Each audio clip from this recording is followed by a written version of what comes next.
How's it going, YouTube? And welcome to the first of probably very many top 5 videos from the back pedal.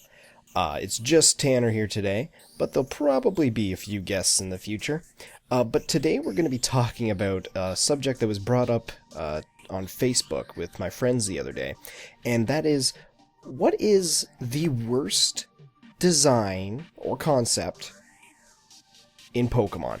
So I did a bit of research, looked a couple things up, and I think I've assembled a pretty good, I guess in this case, bottom 5 list.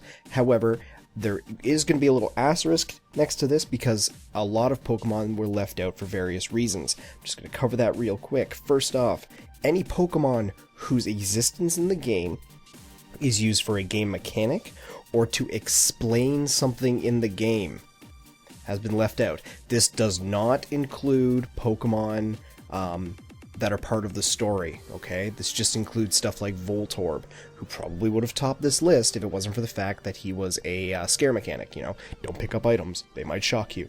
Or Pokemon like Love Disc, who's in there to explain the existence of heart scales, okay? Stuff like that, they were left out.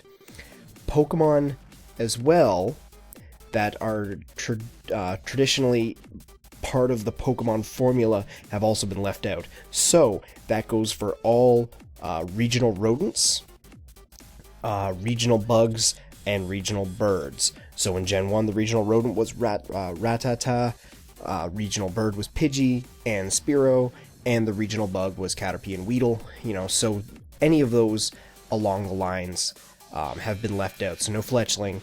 Sorry, no Bidoof on this list. I know everyone hates him, but he's in there because it's part of the Pokemon formula. So that's something everyone needs to understand, but I've been rambling on too long, so let's get to the list. At number 5, we have the land snake Pokemon, Dunsparce. I don't understand what they were doing. Dunsparce is based on the sorry, I gotta pronounce this right, Suchiniko, which is a serpentine cryptid. It's kind of like our Bigfoot. It's, you know, rarely seen. It's kind of a mythical creature. And I'll give Game Freak one thing. That Dunsparce, when you look at it like that, does kind of look like a Suchiniko. That's cool. However, the rest of it, in terms of design, is really poorly done. They tried to make a pun by giving it some wings and some stripes on the words bee snake, which the Suchiniko also goes by. However, it just ended up looking like a giant yellow, I don't even know, and I use the word giant very, very intent, like I mean to use the word giant, because Dunsparce is 5 feet long. It's not a tiny little, Dunsparce is freaking huge, and that horrifies me, and for that reason, giant yellow snake-like thing, you're number 5, sorry. And number 4, we have Licky. I don't understand what they were doing. All the other evolutions they did for previous Pokemon like Magnezone, Rhyperior, Magmortar, Electivire, though, you know, they might not be the best Pokemon, they look freaking cool, and they look, you know, better, like an upgrade. Licky just looks like Lickitung's flamboyant fat cousin. I don't know what happened. He got really fat, he got really pink, half his tongue disappeared, they gave him a bib, and for some strange reason, he's got a fantastic Wi-Fi signal on his stomach.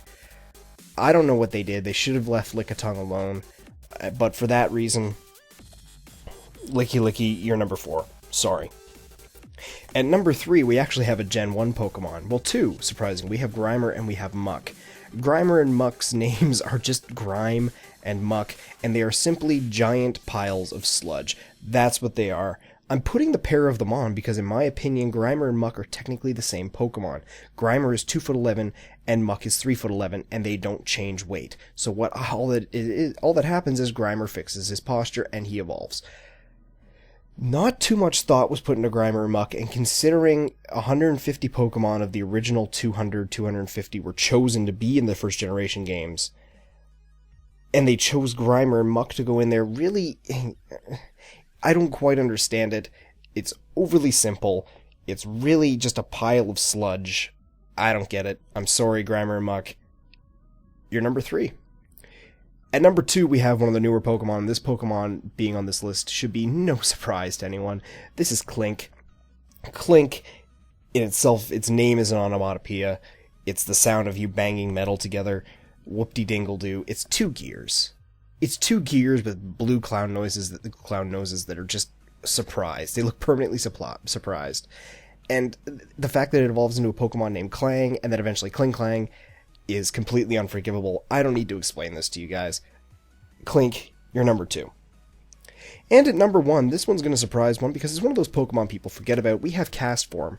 Castform has a cool concept, but in terms of design, someone wasn't thinking. Castform is supposed to act like a living cloud. He's supposed to, look like a H2O molecule with one big sphere at the top and then two small ones. But what ends up happening is that Castform looks like a sperm with testicles. I'm not sure what Nintendo was thinking, but it really just looks like Castform has a giant pair of balls. And for that, just that's the outright silliness and complete oversight on Nintendo and Game Freak's part.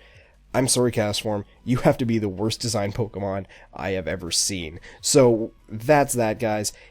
I'd be happy to see your opinion in the comments section below, but I probably won't consider it because you're probably wrong because I'm always right. So with that, I'm backpedaling out. I'll talk to you guys later. See ya!